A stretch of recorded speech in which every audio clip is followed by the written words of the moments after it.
Praise the lord. ఈరోజు దేవుని వాగ్దానము, మిమ్మను హింసించు వారిని దీవించుడి. రోమా 12:14.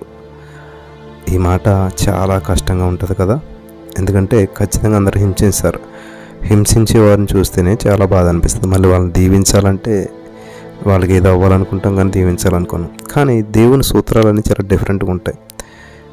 మీరు ఎప్పుడైతే మరి నిజంగా ఇటువంటి ప్రతికూల పరిస్థితులు ఎదురైనప్పుడు దేవుణ్ణి మరి మహిమపరచాలంటే ఖచ్చితంగా మిమ్మల్ని హింసించే వారిని దీవించాలి. అప్పుడు అద్భుతాలు మీరు చూస్తారు.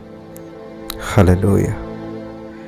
స్తోత్రం దేవా. ఈ యొక్క వాగ్దానం విన్న వారందరినీ జ్ఞాపకం చేసుకొని వారందరిపై నీ ఆత్మాభిషేకం కుమ్మరించి విడుదల, అభిషేకం, ఆశీర్వాదం ఇచ్చినందుకు వందనాలు చెల్లిస్తున్నాను. మరి ఎవరైతే నా ప్రభు ఇటువంటి పరిస్థితులు గుండా వెళ్తున్నారో వారందరికీ నీ ఆత్మస్వాధీనంలో నడిపించి విడుదల దయచేయమని యేసు నామములో ఈ వాగ్దానం స్వతంత్రపజేసినందుకు వందనాలు చెల్లిస్తూ ప్రార్థించి నమ్మి పొందుకుని ఉన్నామా పరమ తండ్రి. ఆమేన్.